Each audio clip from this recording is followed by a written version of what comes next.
Welcome to the Real Estate Pros Show, where we interview real estate investing professionals from coast to coast, as well as the service providers that serve the real estate investing industry. Our goal is simple: share what's working now to help you improve and scale your business to the next level and meet the pros that can help you get there. Real Estate Pros is powered by Investor Fuel, America's leader in helping real estate investors and professionals build the business you need to live the life you've always dreamed of. Let's start today's show. Property insurance for real estate investors doesn't have to be difficult, but it does need to be there to protect you when you need it. MyInvestorInsurance.com not only provides insurance at 15 to 30% cheaper than traditional agencies, it's built specifically for real estate investors like you. You can set up an account in about 2 minutes, get quotes on properties, turn on and turn off insurance for your fix and flip or rental properties in around 2 minutes without having to talk to anyone directly, all through our portal. There's no better way or faster way to make sure you've got the coverage you need to protect you, and no more lengthy policies either. Once you're set up, you're billed monthly and prorated by the day for however long your policy is active. It's powered by MSI, the third largest independent MGA, with 1.5 million customers and more than $1 billion in cumulative premiums written. Get set up today in about 2 minutes at myinvestorinsurance.com/fuel. Hey folks, welcome back to the show. I'm your host, Dylan Silver, and today on the show we have James Hale, jack of all trades out of Houston, Texas, fellow Texan. James, welcome to the show. Thanks. James, we were talking before hopping on here, both being in Texas, about getting into the real estate space. How did you get into the real estate space? Was it in your blood? Was it a leap of faith? Walk us through that. I was actually born at an open house. I'm just kidding. No, I wasn't. No. So I got into the real estate space probably years ago, decades ago. I feel old when I say that. But what happened is I got out of college. It was the middle of the last Great Recession, the 08, 09 crash, and I just couldn't find a job. Man, I'm this young, hardworking, intelligent young man who is saying, "Hey, just got my degree. I was promised a job. That's what they told me when I got it, right? When I paid for it, and I couldn't find anything. So I just got swept up into the insurance industry, right? Writing home, autos, commercial, the PNC insurance industry. And so going out and getting referrals from realtors and lenders and everything. And I kept getting, I'll never forget, there was a guy that was based out of California, and he sent me his fourth house to insure, right? And at these guys are buying properties out in Katy, Texas, that sight unseen for like $40,000, $50,000, $70,000 a piece, right? And the realtors, as they were giving me this guy's contact information, were laughing at them because they thought they were stupid, right? They never took a look at the house; they just bought it, right? Or they took a look at pictures and that's it. They never looked at the house. Now those houses are worth 300,000, right? You fast forward today. But I was on the phone with the guy, and I'm insuring the fourth house for him for his investment. And I said, "Hey, what's with this rental thing? They don't teach us this at college. I just graduated like 6-9 months ago, right?" And it was just one of those very blunt, hey, what? This is the fourth one I'm insuring. Like, tell me about this, right? And he told me all about it. I went through the numbers myself, and I was like, this is genius. As a poor kid that grew up on the silver spoon, I grew up on the Taco Bell spork. I'm looking at this, and I'm like, this is genius. I mean, you buy the house, you get a mortgage, it raises in appreciation, they pay the mortgage off, and you get like a monthly paycheck. I'm like, this is genius. So as soon as I had 2 years under my belt as a contractor, as a business owner, right? And they were able to lend. I was able to get a loan from the bank. I bought a few houses myself, type thing. And so that's when I started my real estate journey. Okay, so you're mid-20s or early 20s at this time. We're talking like 23, 24, 25, and you're getting your first couple homes. 24, 25. I bought my first two homes, so yeah. Okay, so Houston, Texas, still in Houston at that point? Stop living on an island and join the #1 mastermind in America for professional real estate investors. Investor Fuel is a community of hundreds of the nation's top investors working together to build stronger businesses and better lives. In addition to the amazing community of real estate investors acting as a board of advisors for one another, Investor Fuel members have access to 100% funding on purchase and repairs for our members only, a health insurance program, and benefits and discounts that more than pays for the membership of most of our members, meaning it's actually costing you money to not be a member of Investor Fuel. If you're looking to scale your business and build a business that allows you to live the life of your dreams, please visit investorfuel.com today and book a call with our team. Yeah, Houston surrounding areas like Katy and stuff like that. Okay, I know Houston's very, very big, and I lived in San Antonio. Houston was even bigger than that, but I'm thinking about connecting the dots here. So you're getting your first 2 properties, and you must be on cloud 9 because you're like, I've done this. I've got my job. I've got 2 rental properties. This is great. Proof of concept. What's the next steps like from there? You got your 2 rental properties. Are you thinking I'm going to add a bunch more to the portfolio, or are you thinking, let me see how this goes? Well, at that time, so this is where I kind of deviate from the normal path. I was actually looking to go and live overseas, right? So, I bought locally because I trusted my realtor. I didn't buy in Austin, which I'm like kicking myself in the rear now. I'm buying it all. Granted, my house has doubled in value, but in Austin, they probably would have tripled or quadrupled, you know. Yeah. But I was actually looking to go live overseas, and so I didn't want Which to get country? China actually. No So way. Ni hao yeah, ma. yeah. Huh? Ni hao ma. Hola? I think that means What's the hello whole in Mandarin. I don't know. Huh? I think that means hello in Mandarin. I don't know. I said ni Say, hao ma. say I one don't more know. time. Ni hao ma? Yeah, yeah, that's hello. Ni hao. Yeah, yeah, yeah. So it literally means you good. So yeah. Okay. Yeah, there you go. So So considering moving abroad, you ended up staying, or did you go live there for a time period? So I went back and forth. So, I'll get into a little bit, but I was going to go be a missionary, right? Now, if you're the Chinese government watching, I'm never going to do that again. Please let me back in your country. Because the Chinese people are actually wonderful. Like it is a wonderful place. The food is amazing. And it's all just like fresh made and just made daily. You know, you have like daily trips to the market and everything. But the Chinese people in China itself are absolutely amazing. So can't speak highly enough of that and going to visit. But so I didn't want to get too big for my britches, if that makes sense, right? So I bought Yeah. 3 of them before I had started pursuing that, and that was enough to where I said, hey, I did 15-year loans. I was like, hey, I want to pay. I was like, I hate debt. You know, debt is not my friend. I want to pay these things off as quick as I could. And I said, hey, I'm always in the back of my mind. I'm like, hey, what if my tenants don't pay, right? I said I Yeah. can float it with this and that, you know, type thing for months till I get somebody back in there, et cetera, et cetera. And I still had my insurance agency that was really just going, really doing really really well. Let's put it that way, right? Yeah. Uh, and so sadly enough, a lot of those plans didn't work itself through. I'll save the heartbreak story for later. But so I came back, and I think it was 2016 or 2017 or something like that. Um, and said, "Hey, I'm just gonna make a boatload of money," and got swept up into a marketing thing with an investors network, and that had at the time like 3 or 4 thousand people in every major Texas city. Now they probably have 3 times that, give or take. But what they did is they trained you in more than 2 ways to buy or sell a house, right? Or to buy a house, right? Because if you were the realtor, they're like cash, credit, that's it, right? There's actually about 12 ways to do it in Texas, Yep. and those will apply to other states, right? Just honestly, just call up a title company and see. But the bigger ones are, you know, things like owner finances, fix and flipping. What was it? Uh, uh, owner finance, Subject to. subject to, yeah, which is in a sense owner finance but different. Yeah. Uh, doing loans, you can do swaps, you can do all sorts of stuff. Wholesaling was the one I was thinking, but Yep. yeah, a lot of ways to buy and sell a house, right?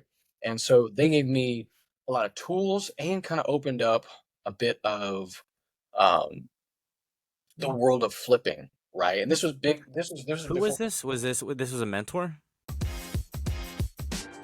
If you're looking for consistent, high-quality leads, look no further than Investor Machine. Investor Machine isn't just another agency, it's the most sophisticated, data-driven lead generation company on the planet for real estate investors, and serves the role of being not just a lead generator for your business, but a marketing partner that is helping you achieve your goals along the way. Go to investormachine.com to learn more and schedule a call with our team today.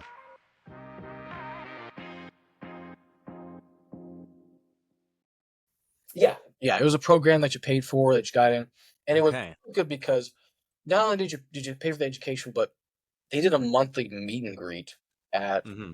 Texas City, right? So it wasn't just education, that's it, but you literally bought into a network, right? And then this is Wow, this is great. Yeah. yeah, it's great. It's a wonderful idea, and they've been doing great, amazing stuff.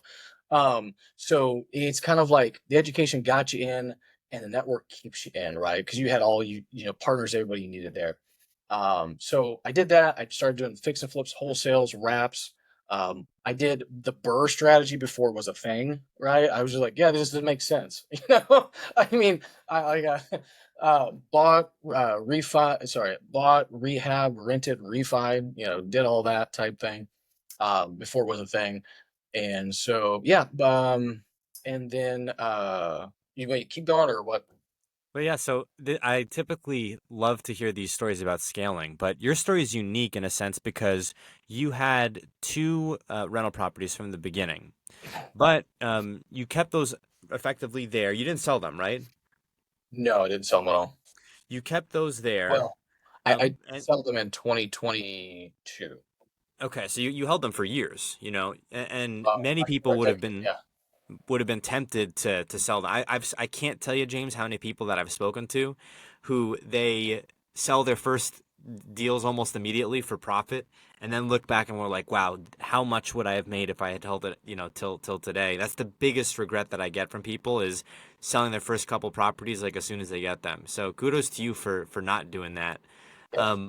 But you experience going abroad. You come back and you start to get back into real estate, and you start to get back into really networking in the real estate capacity, which I've said on previous podcasts is probably the most important thing. It's 1A or 1B compared to, and I've said this on other podcasts, this kind of entrepreneurial neuroplasticity that people have to have in order to be a successful real estate operator. And so what I've seen is people can adapt and adjust based on the market, go from one strategy, wholesale, to short term, maybe to mid-term, right?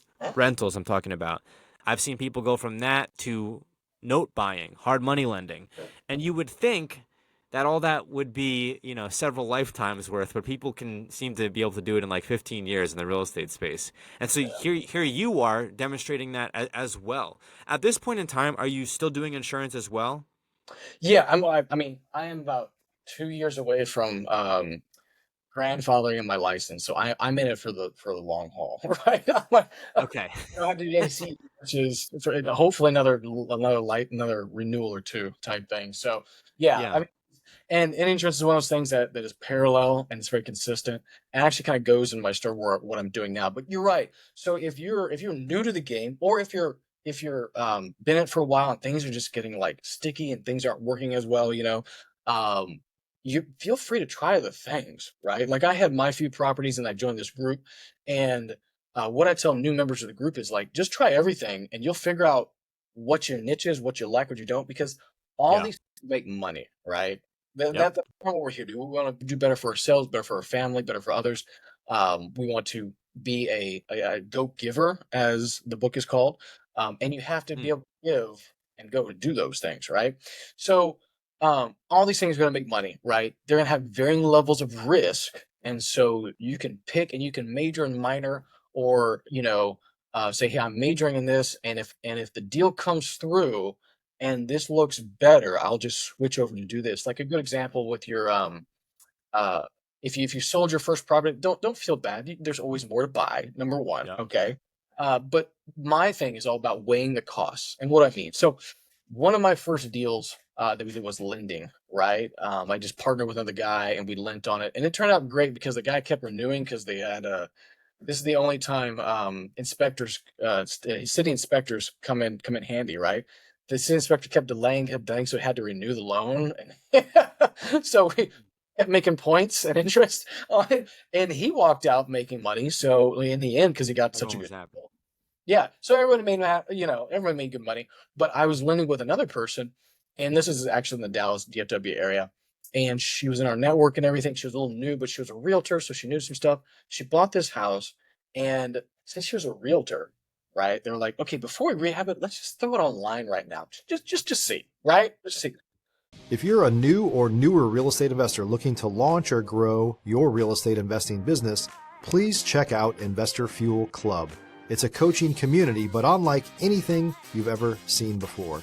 And you can actually partner with members of our mastermind from coast to coast on deals right in your market. There's no better opportunity to build a consistent business than to literally partner with pros to help you avoid costly mistakes, avoid the need for capital to do deals, and help you eliminate your fears as you're starting your business. Learn more about Investor Fuel Club at investorfuel.com/club. 3 weeks later, I'm gonna go, hey, we're selling the property. Or actually, I tell them I get an email from the title company saying, hey, we need this because the property's been sold. I'm like, holy cow, that's great. Me and my partners are happy because we made like a few $1,000s in 3 weeks, right? So Um, this was arbitrage. So you took an off-market property, bought it, and then put it on the MLS and made money just from MLS exposure. yeah, some people call it wholetailing, right? Uh, Wholesaling, wholetailing. So in other words, you buy it in cash. You can't put it on the MLS without purchasing it. I'm not an attorney, but that's typically the rules.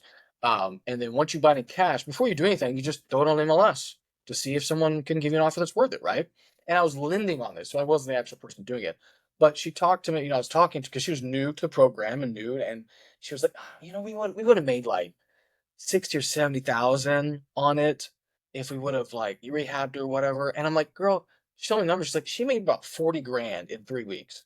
If she would have rehabbed it, that would have been 3 to 6 months before she would have sold it, right? Plus, there's the risk of, hey, you might not make as much, right? So I'm like, girl, wholesale it, sell it in 3 weeks, take your 40 grand, rinse, lather, rinse, repeat, right?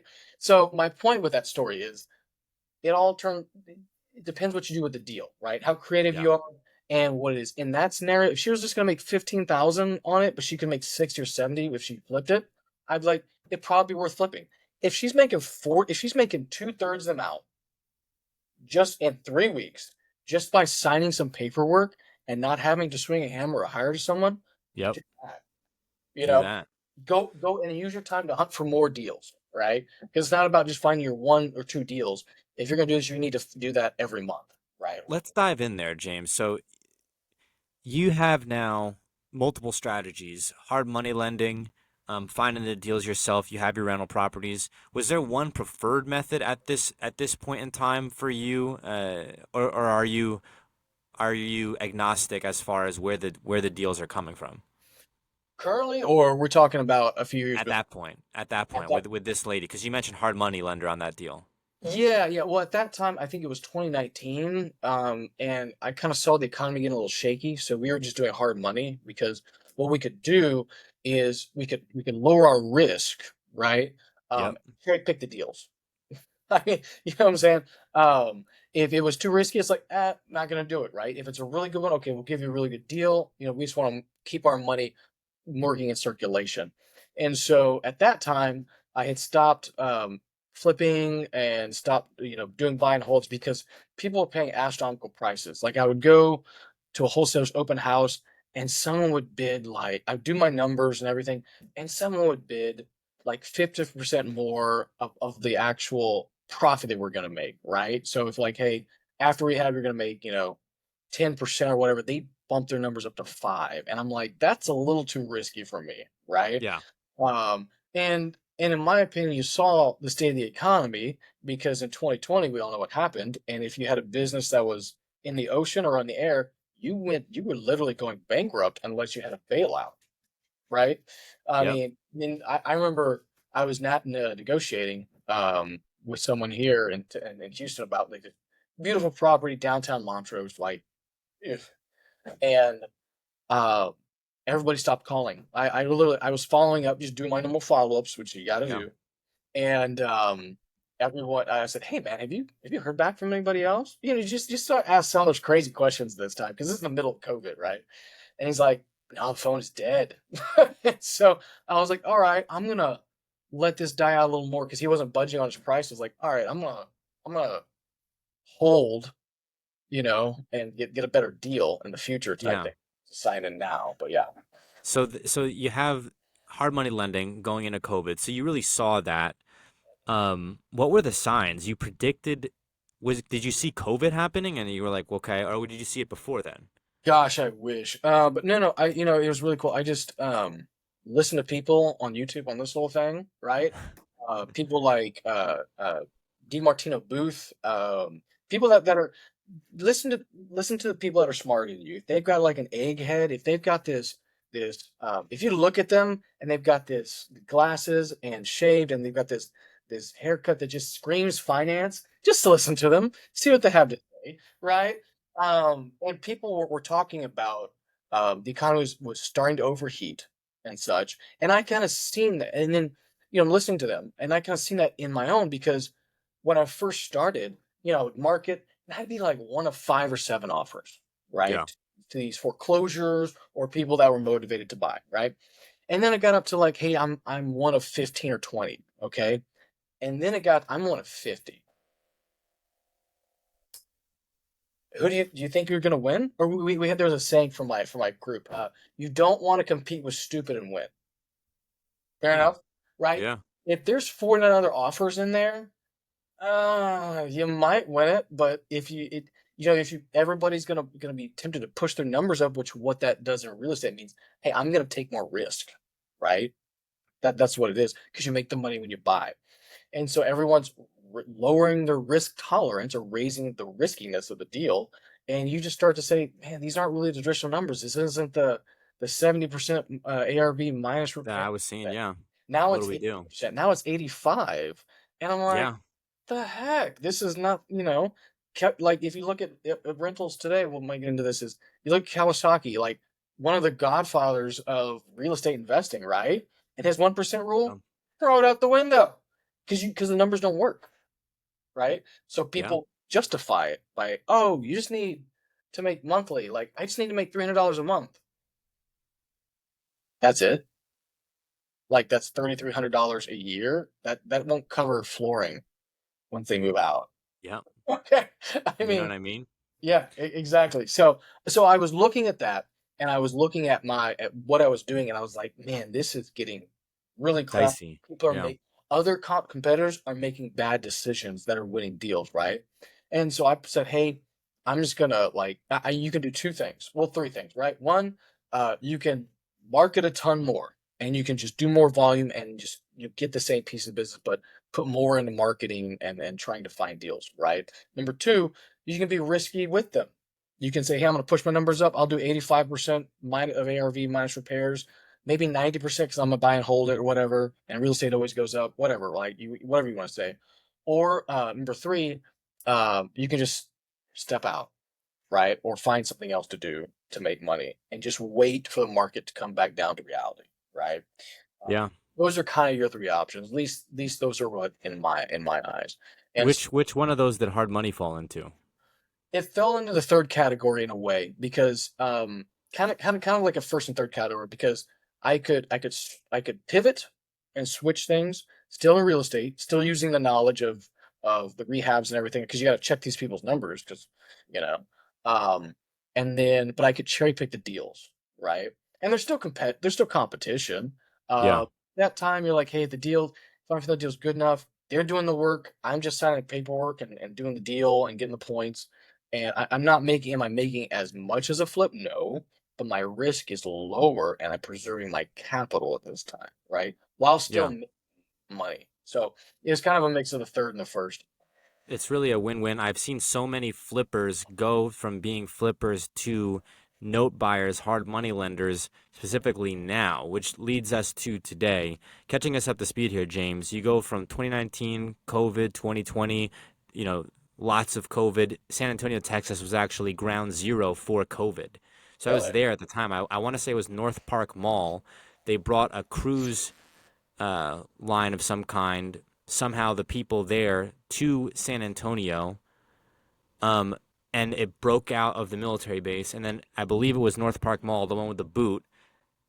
People got COVID. So at that point, there was like a public freak out of some kind, and they thought like they could disinfect the COVID from North Park Mall, and then it just spread from there throughout the rest of the country. People Yep. don't even know that that happened, but I was there. It was crazy. So I digress here, though. So going through COVID to today, what's the strategy like today? And is it still, hard money first? Great question. So, and I'm gonna kind of go through my story again, but in a different way, right? So, I own an insurance agency, right? I'm insuring houses in 2008, 2012, 2008 to 2012 through all these investors that are just buying sight unseen, right? They're buying houses in Katy, Texas for 50 to 70, sometimes $80,000, uh, without even looking at them, putting a tenant in them type thing. And so they're Yeah. buying 2008, and I do this on purpose, this little like lull, right? 2008, 2012, right? Come 2020, end of 2020, early 2021, I remember one of my employees calling me and saying, "Hey, there's a lot of people canceling. Like, you should call them and stuff." So I was like, "Okay, cool." And so I called a few of them, right? And again, I've got a bunch of investors that I'm insuring properties with. Okay, they don't know each other. They've never met each other. All they know is me. Okay, and again, these people are spread out everywhere in Texas. I've got some in Canada that just own property in Texas. Yeah. Right? And I call them up and say, "Hey, man, is it like, hey, heard you canceled? I just want to double check. Is it the price? Is it the service? What's why'd you cancel your insurance policy?" And they go, "Oh no, like you guys are great. We love you and your employees. You're awesome. The price is great. We just sold the property, so literally just don't need insurance on it anymore." And I was like, "Oh, okay, that makes sense." Click. You get like 20, 30 calls like that, and you start to like light bulbs start to go off in your head. It's like insider trading, right? Yeah. To where people that bought at the bottom of the housing market, the last housing market in 2000, 2012, are now selling in 2020, 2021, give or take, right? It's like insider information. Okay. And at that time, so there's that. And I never just use one point, right? There's that. And in my own personal life, I've got 5 long-term rentals and like 15 or under Airbnbs, because one of my pivots in 2018 was actually Airbnb and doing like rental arbitrage and some other things, right? And so I've got like 5 long-term rentals and about 5 or 15, excuse me, give or take, Airbnbs. And I'm looking at those and I'm like, hey, if people stop paying, What especially for happened? rentals and stuff, this is gonna hurt, right? Like I'm doing the numbers. If everybody stops paying, I'm gonna be like up to here financially, right? So I'm looking at my books and I'm thinking, okay, I'm just gonna sell a few to be. Oh, also one thing is the government said if you cry COVID, you don't have to pay, right? So there's a little bit of incentive.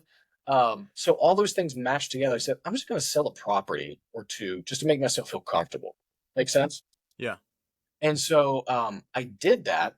And I said, where am I going to put this money? Right. Because again, these things have doubled in value. I literally have people throwing offers like 10, 20% over listing price at me. Um, and the issue really was, can you close? Right. And so there's some, I took some cash offers to get it gone. And again, this is right before the Fed started to raise rates. Okay. I got them. Did this, I think the first one I sold was in summer of 2021, because I had to call my tenants and say, hey, I'm looking at selling, would you mind, you don't renew, or sorry, your contract doesn't come up in 6 months. So you got to kind of make that deal with the tenants. Luckily, I had one that said, hey, we want to buy. We're just talking about it. So we made a deal to cut their contract early. They bought another house. I got it free. And so I sold it. Right. But my point is, I had all this money and I'm like, I didn't understand the stock market at the time. I didn't want to reinvest it back in real estate because I'm thinking, hey, this real estate might be overheating a bit. Right. I didn't want to keep it in the banks. And so I was just kind of like looking around and I was like, hey, oil's at $35, $40 a barrel. And I'm from Houston, Texas. right? I remember when it was at $140 a barrel. So started looking for investments like that. Found some people that I will never work with again. Found some people that work with every chance I can again. If you think real estate is hard with wholesalers and they're trying to rip you off, just wait till you get into the oil and gas world, right? It is worse. I guarantee you it is much worse. Bigger Uh, problems, bigger deals. oh, bigger problems, bigger. Anyway, uh, but my point is, I found some people that I love to work with, put some money into a deal, and I was looking at how much did that deal yield versus how much the house that I sold, right? And it was a little bit above, just on par. But the perk is it had no liability, it had no downside, right? Like Yeah. there was no tenant that wouldn't pay. There wasn't a roof to fix. I don't get a call or an email on Sunday night at 6 p.m. because they always wait till Sunday at 6 p.m. to tell you the toilet's not working, even though they could have told you Thursday type thing. Um, I didn't get any of that. I don't have any liabilities, and so it's just pure cash flow. And I'm like, okay, this is actually pretty good, right? Yeah.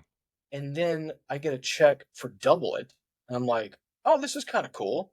And then I get a check for 8% of my initial investment, right, in 1 month. So I put 100 grand into it. I got 8 grand in 1 month. And then you follow it out, it did 40%. So if I put 100 grand into it, I made 40 grand that month, that year on that one deal, right? And it's still producing now, right? It's almost, in 3 years, I think I made 80% of my money back, give or take, and it's still producing, right? So now you're looking at oil and gas is the future for you? It's currently where I've got a lot of my funding, right? And Okay.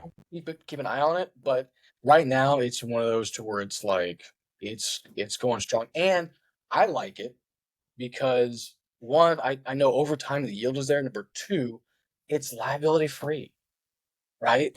There's nothing like it's mineral rights. So there's nothing, no one's gonna burn, no one's gonna steal them. I don't have to redo anything. They just sit and produce as long as oil and gas is being pumped out. I don't put We new. have to have you back on. We are coming up on time here, though. I do want to have you back on to talk about mineral rights, specifically in Texas, oil Yeah. and gas, right? Because this is so huge here. Believe it or not, you're the first person I've had, you would think, right? The first person that I've had who's talked about going from real estate as a single family investor, long-term rental, Airbnb, hard money lending, and to oil and gas. So now I'm adding that, James, to kind of the career path, because before it was networking, wholesaling, fix and flipping, short-term rental, long-term rentals in there, and then hard money lending, and then commercial. To me that was, but now I'm going to throw in oil and gas because this is so true. But yeah, we are coming up on time here, James. Where can folks go to get a hold of you? You can shoot me an email. My investing email is James at, and then JTH, so like James the home buyer, JTH, and then BUYER.com. James, thank you so much for coming on, for giving us 30 minutes of your time and great value there. And thanks for coming on. Yeah, can't wait to be back on, share more of my story. But in the end, just hey, go experiment, figure things out, and in this current environment, I would say caution is your friend. So, I'll see you next time. Amen to that. Thanks, James. Hi, buddy. Thanks for joining us for today's Real Estate Pros Show. You can learn more about the amazing benefits of the Investor Fuel Mastermind community, including surrounding yourself with hundreds of other rock stars, 100% financing for your deals, and members-only discounts from vendors you're likely already using that, as a member of Investor Fuel, will save you more than the cost of your membership. Visit investorfuel.com to learn more. If you're interested in joining us as a guest of this show, please visit investorfuel.com/pros to apply. You can also check the show notes for access to free resources, how to get access to world-class lead generation, and much more. Don't forget to subscribe so you never miss another episode. Have a great day. We'll see you on the next show.